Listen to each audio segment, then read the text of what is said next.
नमस्कार। आज मैं फिर आपको अपराध की एक घटना बताऊंगा जो मेरे चारों ज़िलों में से एक बरेली से संबंधित है। बात 24 जुलाई 2019 की है। बरेली शहर का एक पॉश इलाका है, प्रेमनगर। थाना भी प्रेमनगर है और उसमें एक और सटा हुआ मोहल्ला है राजेंद्र नगर, और राजेंद्र नगर से लगा हुआ गुलमोहर पार्क। गुलमोहर पार्क बहुत पुराने लोगों का बसाया हुआ और साफ़ सुथरा पॉश इलाका है।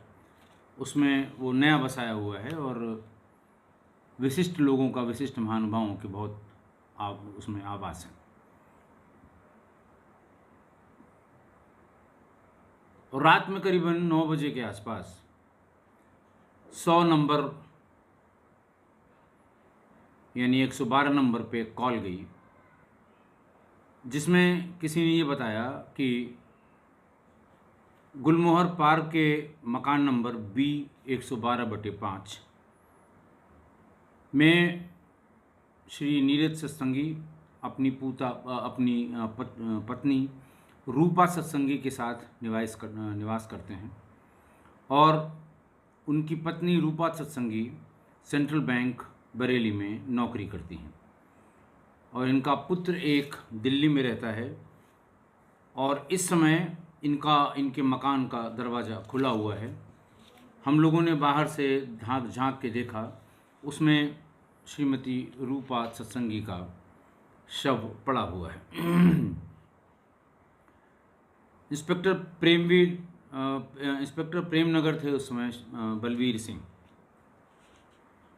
112 पास में ही कहीं उसकी लोकेशन थी। वो भाग के वहाँ पहुँची और उसने कंट्रोल रूम को ये बताया कि हम लोग भीतर गए। वहाँ बाहर किचन से झांकने पर एक महिला की लाश दिखाई दे रही है और भीतर बेडरूम में एक पुरुष अभी ऐसा लगता है कि जिंदा है। वो हाथ पैर उसके चल रहे हैं, वो भी खून से लथपथ है। सूचना गंभीर थी। सभी लोग पहुँचे, एसएसपी भी मौके पर पहुँचे, एसपी सिटी, एसपी क्राइम, संबंधित क्षेत्राधिकारी, सब लोग पहुँचे। मैं भी गया और मेरे साथ साथ वहाँ पर additional director general of police Bareilly zone Shri Avinash Chandra भी पहुँच गए। नीरज सत्संगी को वहाँ से तुरंत हॉस्पिटल ले जाया गया, लेकिन वो बहुत देर तक जीवित ना रह सके। उनके सिर में गंभीर चोटें आई थी। पड़ोसियों की भीड़ वहाँ जमा थी। पड़ोसियों ने, जो इमीडिएट पड़ोसी हैं, उनके यहाँ कोई बच्ची कंपटीशन की तैयारी कर रही है, वो इनकी दीवार से सटा हुआ जो उसका कमरा था, श्री सत्संगी के मकान की दीवार से सटा हुआ जो उसका कमरा था, उसमें पढ़ रही थी। रात में 9 बजे के आसपास अचानक उसे चीखने की आवाज़ आई। उसने आवाज़ लगाकर अपने पिताजी को ये बताया कि बगल वाले आंटी जी के यहाँ से कुछ चीखने की आवाज़ आई है। उनके फादर वहाँ से निकले, उन्होंने आवाज़ दी, भीतर से कोई आवाज़ नहीं आई। उन्होंने ये भी ध्यान दिया कि श्री सत्संगी का जो मकान का जो दरवाज़ा है वो हल्का सा खुला हुआ है और हवा के कारण पर्दा ज़ोर से आगे पीछे हो रहा है। उन्होंने सत्संगी साहब के दूसरी तरफ वाले बगल के आदमी को आवाज़ लगाई कि आवाज़ देने पर कोई बोल नहीं रहा है और चीख की आवाज़ मेरी बेटी ने सुनी है। वो भी बाहर आ गए घबरा के। धीरे धीरे करके उन लोगों ने हिम्मत करके पर्दे से झांकने की कोशिश की। चारों तरफ से झांकने के बाद उनको श्रीमती रूपा सत्संगी की डेड बॉडी किचन में पड़ी हुई दिखाई दी। उन्हीं में से किसी ने ये फ़ोन किया उनको, 112 कंट्रोल उनको। सारे अधिकारी आ गए थे, सारी टीमें जो संभव हैं वो आ गई थी। क्राइम ब्रांच की टीम, सर्विलांस की टीम, डॉग स्क्वाड। भीड़ बढ़ती जा रही थी। मैंने आपको बताया कि पॉश कॉलोनी का इलाका है। भीड़ बढ़ती जा रही थी। येलो टेप से लोगों के आने जाने को मना किया गया। वहाँ पे 2 कप चाय, जैसा मैंने आपको बताया था कि आधी बनी हुई 2 कप चाय थी, आधी पी हुई, आधी से ज़्यादा पी हुई, लेकिन उसका जो रंग था वो बिल्कुल ठीक था। उसके ऊपर जो परत सी जम जाती है वो बहुत ही लाइट कलर की थी और अंदाज ये लग रहा था कि ये आधे घंटे से या 1 घंटे से ज़्यादा पहले की घटना नहीं है। ब्लड भी अभी तक दोनों जख्मी लोगों के, मृत और जख्मी लोगों के जो घाव थे उनसे रिस रहा था, अभी वो कोगुलेट नहीं हुआ था। सभी लोगों ने अपना काम शुरू किया। पता लग गया वहाँ की श्री नीरज सत्संगी की भी मृत्यु हो गई है। दोनों के पंचायतनामा भर के पोस्टमार्टम के लिए भेज दिया गया। सत्संगी दंपति के एकमात्र पुत्र एकमात्र संतान जतिन सत्संगी अपनी पत्नी के साथ दिल्ली में कहीं नौकरी करते थे। उनको भी खबर कर दी गई, वो भी बेचारे आ ही गए। 3-4 घंटे में जब भी आए। उनके माँ बाप थे और वो अकेली संतान थी। गंभीर प्रकरण था, डबल मर्डर था, बुजुर्ग दंपत्ति का मर्डर था, सीनियर सिटीजन का मर्डर था, ब्रूटल मर्डर था। कारण कोई समझ में नहीं आ रहा था। अखबार वालों के लिए मसाला मिल गया। उनको यही सब स्टोरीज सूट करती हैं। उसी समय सारे पुलिस वालों को इकट्ठा करके पुलिस लाइन में तत्कालीन एसएसपी मुनिराज ने 5 टीमें बना दी। एक टीम को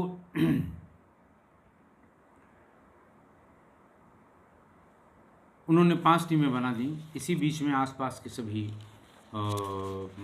जो थानाध्यक्ष थे, इज्जत नगर के और आपके बारादरी के, किला के, कोतवाली के, ये सब लोग भी वहाँ पर आ गए। पुराने लोग थे, इनसे अपेक्षा थी कि ये मौके को देखकर कुछ बताएंगे। 5 पार्टियां बनाई गई, जिनमें से पहली पार्टी को एक्सक्लूसिव सर्विलांस का काम दिया गया। जो सर्विलांस सेल थी उनको एक सहयोग के लिए इंस्पेक्टर भी दिया गया कि आप सर्विलांस से जो कुछ निकलेगा आप नहीं हिलेंगे। आपको अगर किसी को वेरीफाई करना है, एड्रेस को वेरीफाई करना है, पीटीएस को वेरीफाई करना है, एड्रेस जो नंबर्स में कैफ अगर निकलते हैं उसको वेरीफाई करना है, आप पुलिस टीम को भेजेंगे। सर्विलांस की टीम यहाँ से टस से मस नहीं होगी। दूसरी टीम बनाई गई जो मृतक के मोबाइल फ़ोन, सीडीआर, इन सब के बारे में, जो इसको लाने ले जाने का वो उपलब्ध कराएगी निकाल के सर्विलांस की टीम को। रास्ते में जो सीसीटीवी फुटेज लोगों ने, सीसीटीवी कभी किसी ने अपने मकान के बाहर लगा रखे हैं, किसी ने दुकान के बाहर लगा रखे हैं। गुलमोहर पार्क का जो एंट्री का गेट है वहाँ पर कुछ लोगों ने लगा रखे हैं। एक टीम को ये कहा गया कि रात भले हो गई हो, रात ही में सबको जगा के और उस टाइम पीरियड के बीच की सीसीटीवी फुटेज निकाल ली जाए। तीसरी टीम एफएसएल की, उसको ये कहा गया कि अब इनके यहाँ कोई नहीं है, बेटे को आने में समय लगेगा। स्थानीय पुलिस की उपस्थिति में सारी पॉसिबल जगहों से फिंगरप्रिंट, फुटप्रिंट, अपराधी द्वारा छोड़े गए कोई निशान, इनके विस्तृत जांच करें, जानकारी करें, फोटोग्राफी करें और वीडियोग्राफी करें। अगली टीम को ये कहा गया कि श्रीमती रूपा गांगुली जिस बैंक में, सेंट्रल बैंक में जहाँ काम करती थी, आप वहाँ जाएंगी। कई एंगल उस समय दिमाग में आ रहे थे। बैंक का काम करने वाले लोगों से लोग लोन के लिए संपर्क करते हैं। अगर लोन का रीपेमेंट नहीं हो पाता है तो बैंक उनसे खतो किताबत करता है, उनकी जो प्रॉपर्टी मॉर्गेज की गई होती है, रखी गई होती है, उसको बेचने की या उससे पैसा वसूलने की कार्रवाई करता है।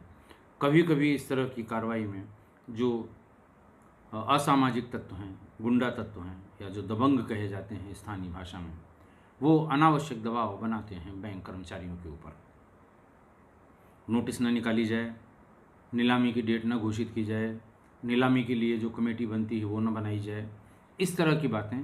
तो एक तो दिमाग में ये भी एंगल था, तो इसलिए एक मजबूत टीम लगाई गई बैंक में कि पिछले कुछ दिनों में जो इन्होंने बैंक से संबंधित कोई कार्य किया हो, कोई बड़ा लोन दिया हो, कोई बड़ा लोन रीपेमेंट में कोई चिट्ठी लिखी हो, या फिर उनका वहाँ आपस में बैंक कर्मियों से क्या कैसे रिलेशन थे, हो सकता है उनको कोई जानकारी हो या कोई लीड वो इस तरह से दे सकते हैं। सीसीटीवी फुटेज रात में निकाली गई, जितनी भी संभव थी वहाँ मेन रोड से जाने की, भीतर की, पीछे वाली गली की और सामने वाली गली की। जिन जिन के पास था उन्हें रात में जगा के उनसे रिक्वेस्ट करके और उनकी फुटेज की, वो उस पार्ट की फुटेज निकाली गई। बल्कि उनसे किसी किसी से तो पूरा उनका जो रिकॉर्डिंग बॉक्स होता है वो ले लिया गया कि हम सुबह आपको वापस कर देंगे। दिन में ऐसा कुछ नहीं, रात में कुछ नहीं होने वाला, यहाँ पुलिस बहुत बड़ी संख्या में मौजूद है।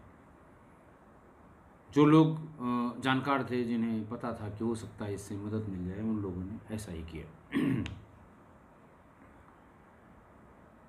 सीसीटीवी में अगले दिन दोपहर के बाद तक सीसीटीवी के विश्लेषण के लिए जो टीम लगाई गई थी, उसमें अगले दिन दोपहर के बाद 3 फुटेज अच्छे मिले।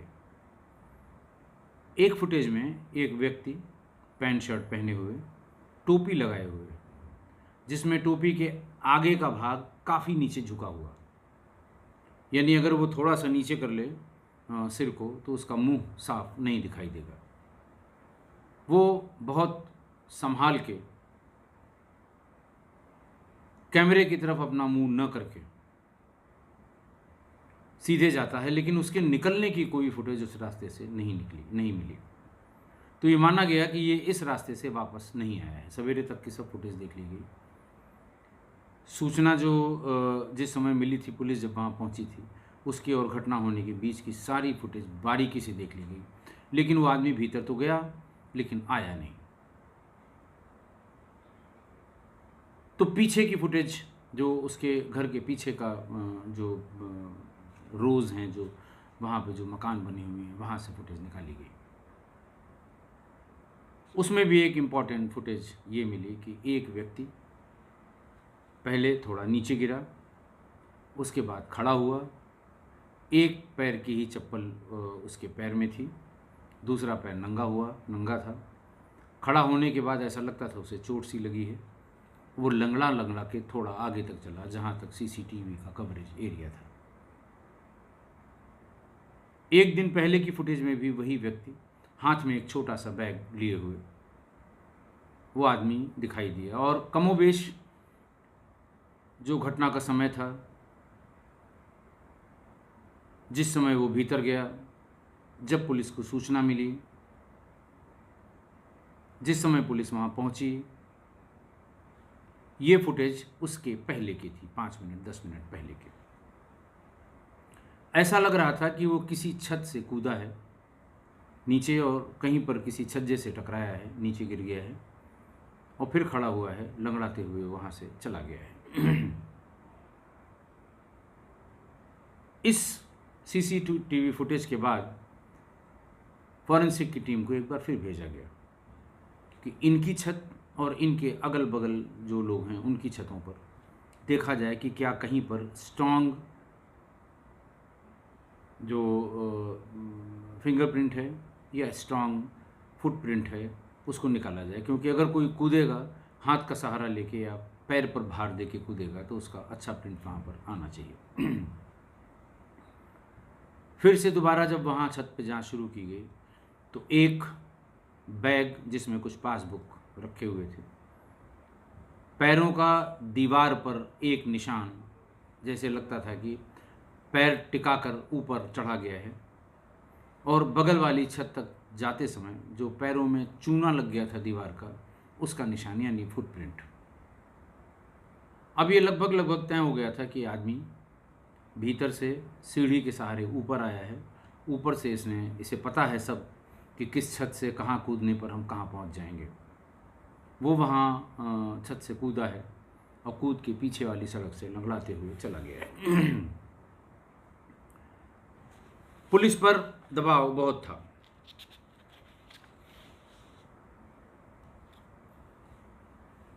फौरन पुलिस ने ये जो फ़ोटो, उसमें से स्टिल फ़ोटोग्राफ निकाल के वो जारी की कि ये व्यक्ति है, इसके बारे में अगर किसी को कोई सूचना मिलती है तो उपलब्ध कराई जाए। इलेक्ट्रॉनिक मीडिया को भी वो सीसीटीवी फुटेज उतनी देर की उपलब्ध कराई गई कि ऐसा लगता है कि कोई जानकार आदमी है, क्योंकि इसमें भी फोर्स्ड एंट्री नहीं थी, फ्रेंडली एंट्री थी। ताज़ी चाय बनाई गई थी, बैठ के उसने चाय पी थी, और चूँकि पति उनके नीरज सत्संगी अपाहिज थे, पैरों से चल नहीं पाते थे, गंभीर बीमारी थी, उनके स्पाइनल कॉर्ड में कोई दिक्कत थी, तो नेचुरली उस व्यक्ति के साथ बैठकर रूपा सत्संगी ने चाय पी होगी। और फिर वहीं ऐसा कुछ हुआ कि इन दोनों की हत्या हुई, और वो सीढ़ी के रास्ते से भाग के ऊपर पीछे गया। बगल वाले की छत तो थोड़ा नीचे थी, उससे नीचे जो छज्जा निकला होता है उस पर गया, और फिर उसने वहाँ से नीचे जाने के लिए वो वहाँ से कूद गया। इसी बीच में वो कहीं टकराया या फिसला जब वो गिर गया।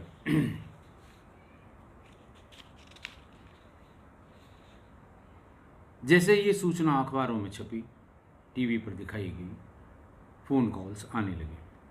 एसएसपी के पास भी, कंट्रोल रूम को भी, और संबंधित इंस्पेक्टर बलवीर सिंह को भी, जो प्रेमनगर के इंस्पेक्टर थे और मुकदमे के इन्वेस्टिगेटिंग ऑफिसर थे।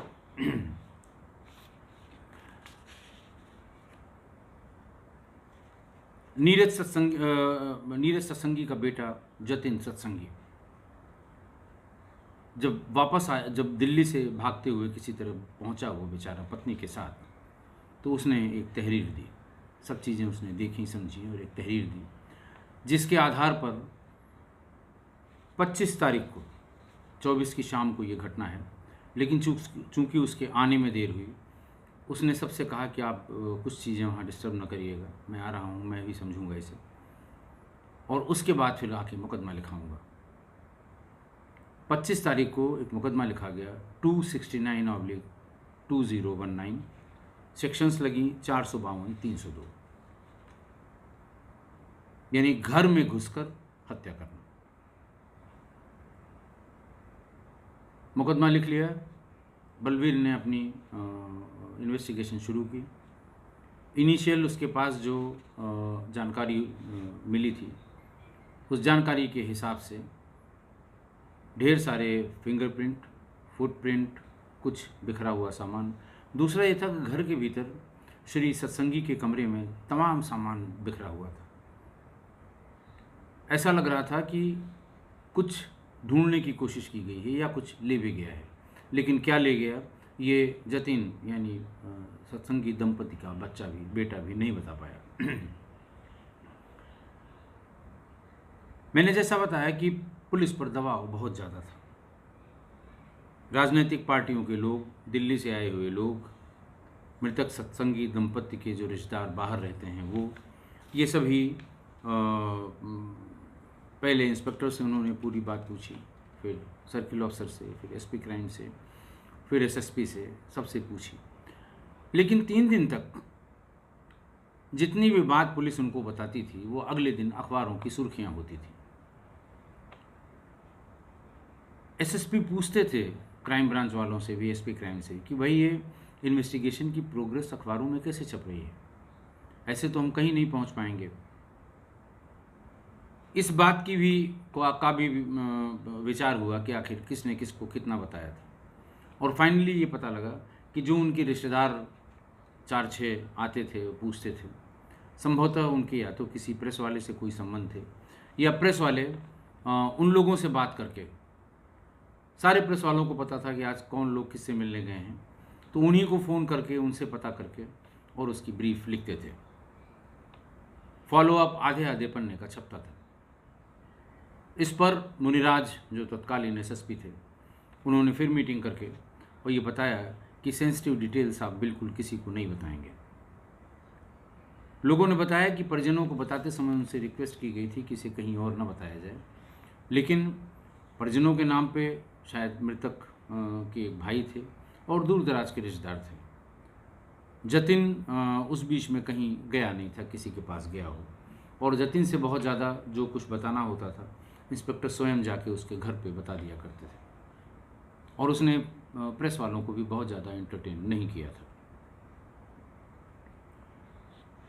एसएसपी ने जब अपनी टीम को बताया कि कोई ब्रीफिंग इस तरह की नहीं करेगा जिससे हमारी इन्वेस्टिगेशन को नुकसान हो, तो इतना सुनना था कि उन्होंने पुलिस वालों ने जो भी पूछने आता था मना कर दिया था, हम कुछ नहीं बताएंगे, बजाय इसके कि उनको सेंसिटिव इन्फॉर्मेशन न बता के जो सामान्य चीज़ें हैं वो बताई जा सकती थी।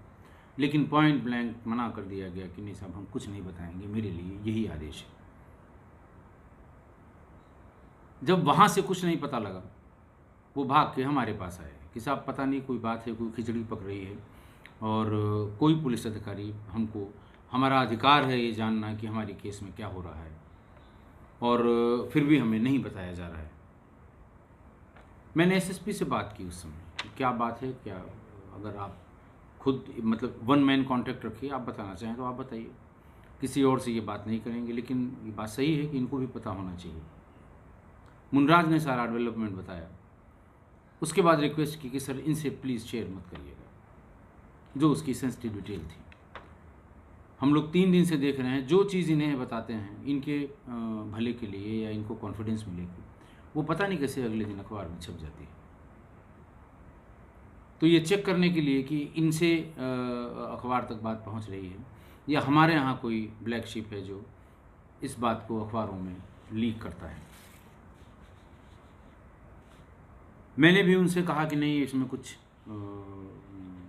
सेंसिटिव डिटेल्स हैं जो नहीं बताई जा सकती हैं, और आपको बताने पर ये परसेप्शन है नीचे कि वो अखबारों में छप जाता है। फिर वहाँ से वो लोग तमतमा के गुस्से में गए, और उसके बाद वो लखनऊ पहुँचे, हमारे तत्कालीन डीजीपी साहब से मिले और सारी शिकायत की कि सारी पुलिस मिली हुई है, नीचे से ऊपर तक सब मिले हुए हैं, हम लोगों को इन्वेस्टिगेशंस की डिटेल नहीं बताई जा रही हैं, अपराधियों से मिल गए हैं, पैसा ले लिया है। जब आदमी शिकायत करने पे आता है तो पुलिस की बहुत ढेर सारी शिकायत करता है।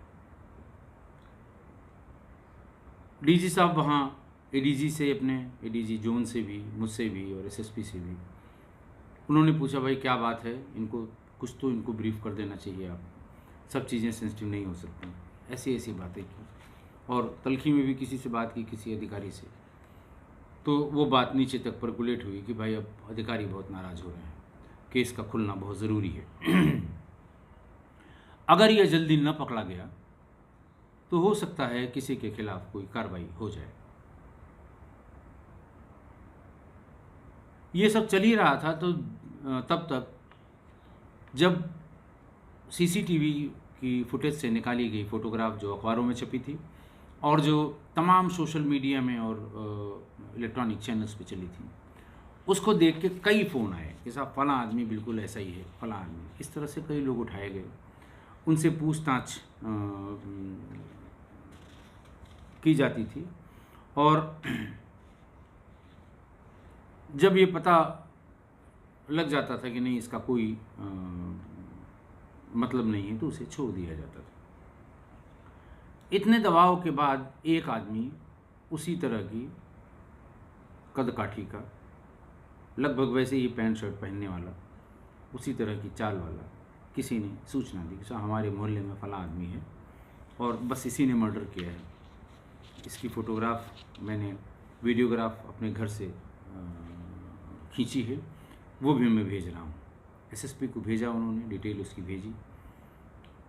सीसीटीवी में लगने लगा कि हाँ कुछ है उस तरह का, हालांकि डिफरेंट था लेकिन थोड़ा बहुत लगने लगा, क्योंकि वो कैप पहने हुए था जो सीसीटीवी में अपराध के दिन जो फ़ोटो मिली थी और ये आदमी कैप नहीं पहने था। बहरहाल उसको बुलाया गया, पुलिस दबाव में थी ही। पुलिस ने ये भी पता किया कि इसकी थोड़ी बहुत क्रिमिनल हिस्ट्री है। जब पुलिस ने अपने तरह से उनसे अच्छी वाली पूछताछ शुरू की अपने स्तर से, तो उसने थोड़ी देर में कहा कि मारिए मत, मैं सब बताता हूँ। और उसने उतनी बातें जो उसने अखबार में पढ़ रखी थी वो उनको बताना शुरू किया। पुलिस को लगा कि बहुत बढ़िया काम हो गया, ये आदमी मिल गया। और जो भी उस समय लोअर लेवल पे जो पुलिस वाले उसे पकड़ के लाए थे, पूछताछ कर रहे थे, उन्होंने उसकी कहानी में थोड़ा सा पैच वर्क और कर दिया और कहानी बिल्कुल ओरिजिनल लगने लगी। अगले दिन सवेरे एक प्रतिष्ठित अखबार में आधे पन्ने की खबर छपी कि साहब मुलजिम पकड़ गया, क्राइम ब्रांच के फलां ऑफिस में उससे पूछताछ हो रही है, उसका नाम ये है, उसका पता ये है, उसकी ये क्रिमिनल हिस्ट्री है, क्यों उसने ऐसा किया है इस बारे में पुलिस जानकारी कर रही है और जल्दी ही पुलिस इसका खुलासा कर देगी। अब ये छपते ही आग बबूला हो गए सत्संगी दंपति के परिजन। फिर उन्होंने ये कहा कि जब साहब पकड़ लिया गया है तो मेरी भी बात कराइए। पुलिस कहती रही कि नहीं साहब, अभी वो मुलजिम नहीं पकड़ा गया है। उनका साहब अखबार में ऐसे थोड़ी निकल जाता है। हुआ ये था कि या तो किसी पुलिस वाले ने ही थोड़ा भार कम करने के लिए ये लीक कर दिया, या क्राइम रिपोर्टर्स बहुत ढेर सारे स्टिंगर्स पुलिस वालों के संपर्क में रहते हैं, कहीं से उनको ये बात पता लग गई, अखबारों में ये बात छप गई। रात में जब एसपी क्राइम रमेश भारती उससे डिटेल्ड इंटरोगेशन करने गए तो वो मौके की ही बातों में, मौके पर जो चीज़ें थी सीन ऑफ क्राइम में, उसी में उलझ गया और चीज़ें गलत बताने लगा। सबको उस कमरे से बाहर करके रमेश भारतीया ने उससे पूछा कि जब तुम नहीं थे मौके पर इतनी झूठी बात क्यों बता रहे हो, मर्डर को क्यों अपने सर पे ओढ़ रहे हो, किसी को बचाना चाहते हो? कौन मर्डर अपने सिर पे ले लेता है कि नहीं मैंने किया है?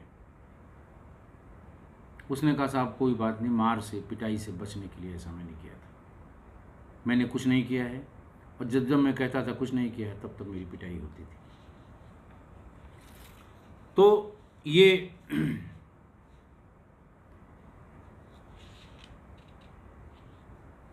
थोड़ी देर के लिए वो लोग जो पुलिस वाले थे जिन्होंने इस आदमी को पकड़ा था, उन्होंने अधिकारियों को भी कन्विंस करने की कोशिश की कि नहीं साहब यही है।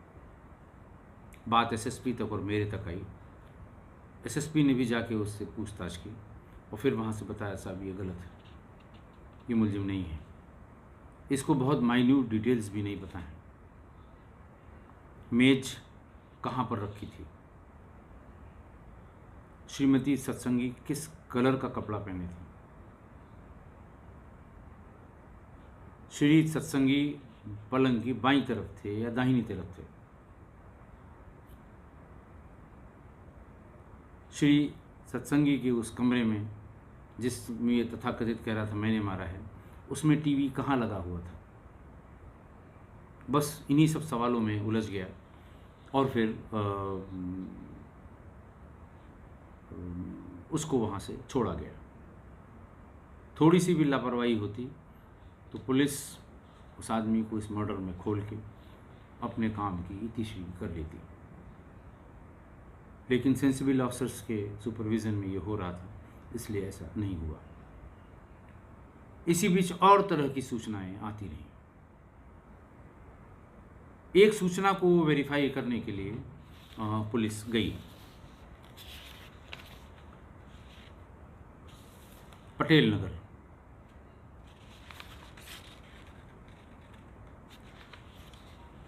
कि साहब ये फलां जगह रहता है, टेम्पो चलाता है, ये वही आदमी है।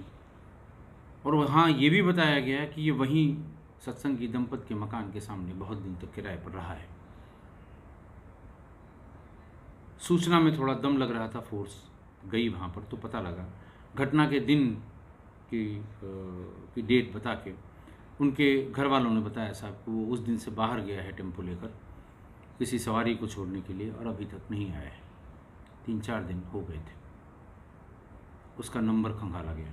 नंबर लेके मोबाइल उसका स्विच ऑफ आया। घटना के ठीक पहले स्विच ऑफ हो गया था और घटना के बाद बहुत दिनों तक खुला नहीं, दिल्ली में स्विच ऑन हुआ, उसके बाद फिर स्विच ऑफ हो गया। उनके पूरे घर वालों के और जितने नाथ हित सबके नंबर लेके लगवाया गया। ये पता लगे कि ये कौन आदमी, नाम पता उसका पता लग गया था, अनुराग उर्फ अंजू उर्फ वासु, टेम्पो चलाने का काम करता था। ये भी बताया कि श्री सत्संगी के मकान के ठीक सामने जो रोड, जो गली गई है, गली क्या है, वो उतनी ही चौड़ी रोड है जिस रोड पर एंट्री के बाद दाहिने हाथ श्री सत्संगी का मकान है, उसी के ठीक सामने उतनी ही चौड़ी एक रोड गई है, जिसमें कॉर्नर और उसके बगल वाले मकान में से किसी एक में ये किराए पर रहता था, जो इसके सगे बहनोई का मकान था। बाद में इसके बहनोई ने वो मकान बेच दिया, तो वहाँ से छोड़ के वहाँ थोड़ी दूर पर ही रहने लगा। पटेल नगर जगह है शायद। तो जब सब सारे नंबर इनके ढूंढे गए तो इसका नंबर कब खुला था, कब बंद हुआ था और दूसरा नंबर इसने कब लिया, ये सब पता लग गया। ढूंढते ढूंढते ये पता लगा कि इसने जीबी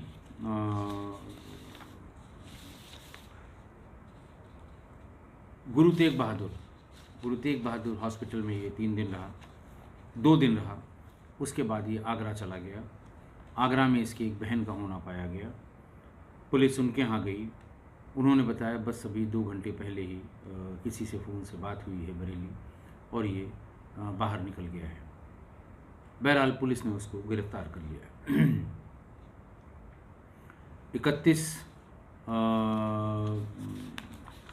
31 जुलाई को, 24 की ये घटना है, 31 जुलाई को वो पकड़ लिया गया, जिसने अपना नाम अनुराग उर्फ अन्नू उर्फ बाशु, पुत्र राजकुमार, निवासी C435 राजेंद्र नगर, घटनास्थल से थोड़ी दूर पर, पटेल नगर नहीं था, राजेंद्र नगर, वहाँ का रहने वाला है।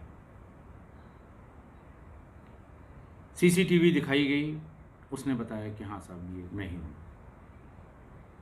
चोट कैसे लगी उसने बताया, साहब मैं इस तरह से इस मकान से कूदा था, इसलिए मेरे पैर में चोट लग गई थी, और लगी नहीं थी, बहुत ज़्यादा चोट लग गई थी।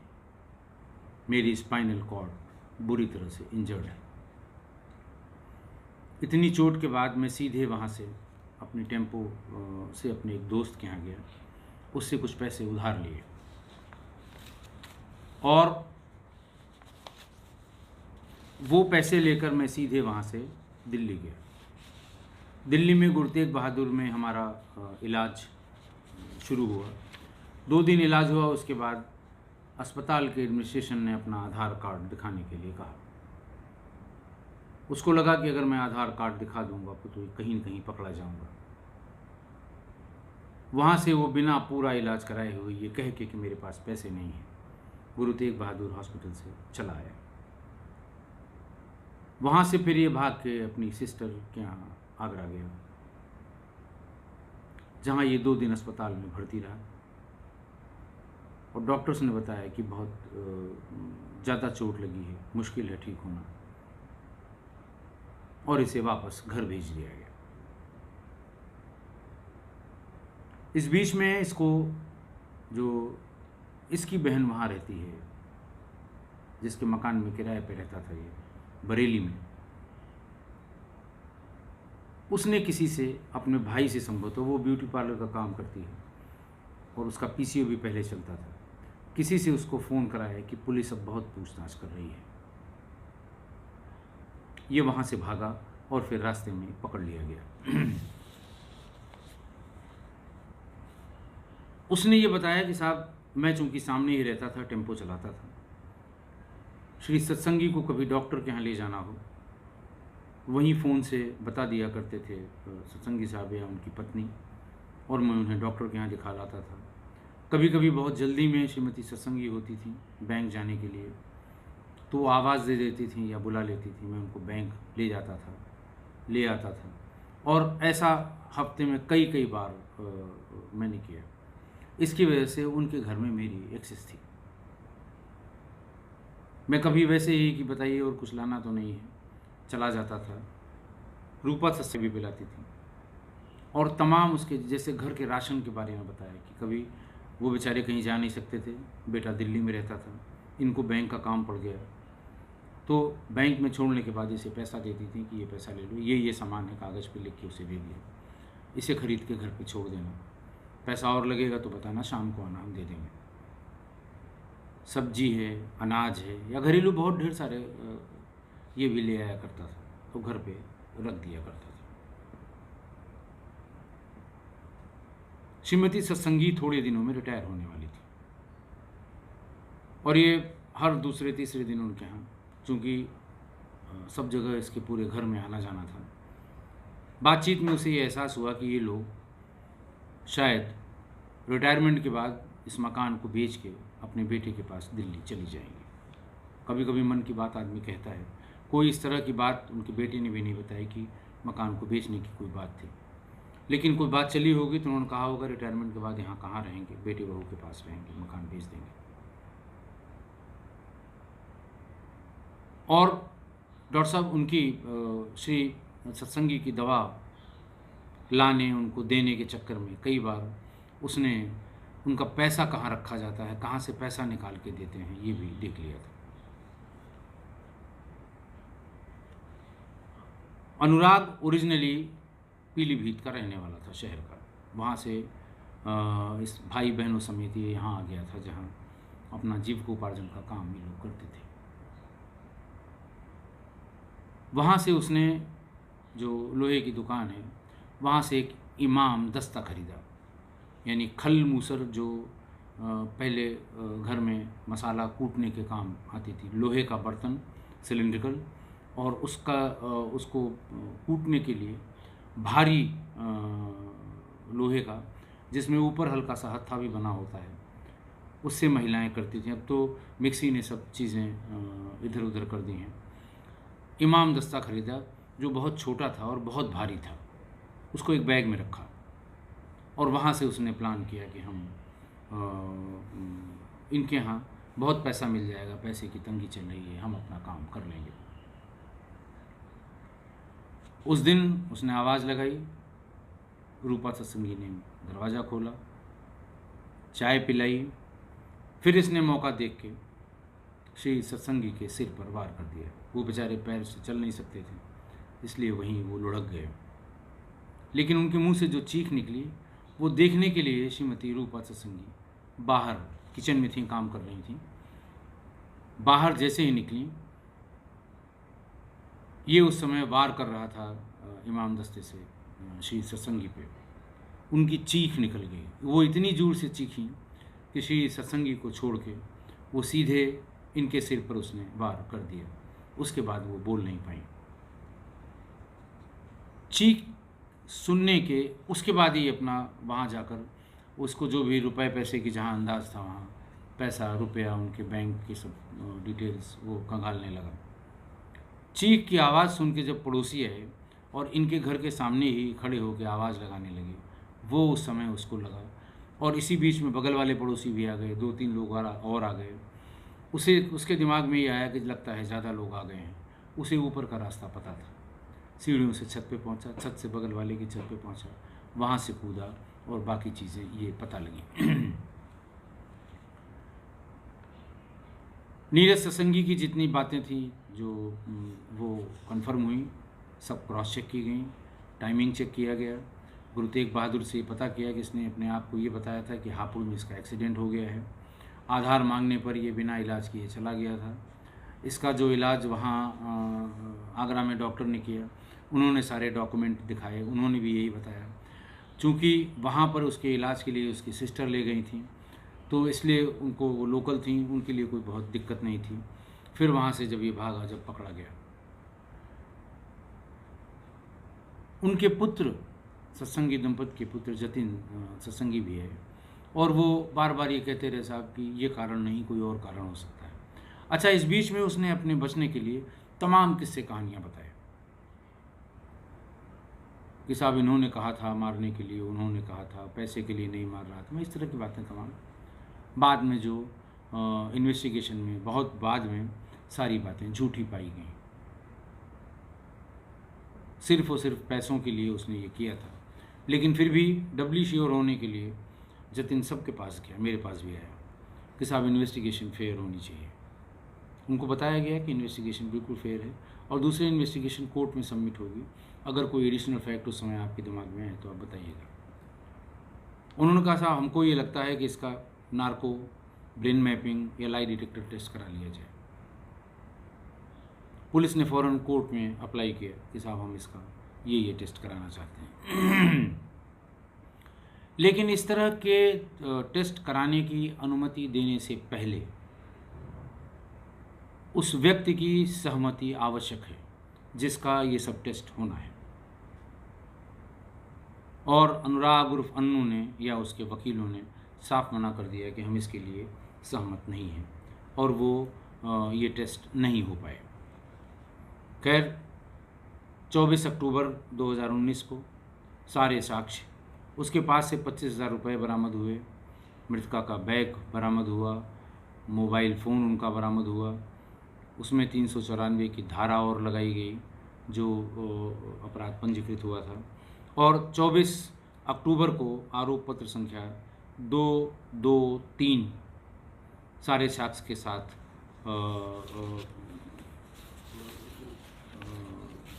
चार्जशीट सबमिट कर दी गई।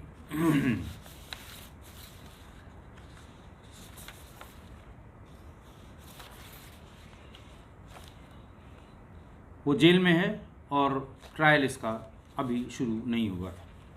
सॉरी, उनका ट्रायल शुरू हो चुका था और इसमें बयान और जिरह शुरू हुए थे जब ये कोविड काल शुरू हुआ है। अब आज की इस घटना में पारिस्थितिक या परिस्थिति की ही गलती ऐसा लगती है कि कोई आदमी जिस पर इतना विश्वास किया जा रहा है, वो जब चाहता है जब चला आता है, उसकी एक आवाज़ पे दरवाज़ा खुल जाता है, वो दवा भी ले आता है, वो दवा भी देता है, वो ऊपर भी जाता है, वो नीचे भी जाता है, घर की पूरी उसको जानकारी है। इतना ज़्यादा विश्वास इस दंपत्ति ने उस पर किया था और सिर्फ यही गलती एक लगती है कि इतना अधिक विश्वास ऐसे आदमी पर जो पहले पड़ोसी था और पड़ोसी भी नहीं है, टेम्पो चालक है, ये भी शायद इस घटना का कारण था। इतनी नज़दीकी की वजह से ही शायद उसके दिमाग में लालच आ गई। उसको पता लग गया कि रिटायर होने वाले हैं, जाने वाले हैं। अब किस पर विश्वास किया जाए, ये बार बार दिमाग में कौंधता है, गूंजता है। ऐसा भी नहीं हो सकता कि बिना किसी के पूरा काम चलेगा, लेकिन जिस पे यकीन किया उसने, वो पूरा परिवार ही समाप्त कर दिया। मतलब हस्बैंड वाइफ दोनों को मार दिया।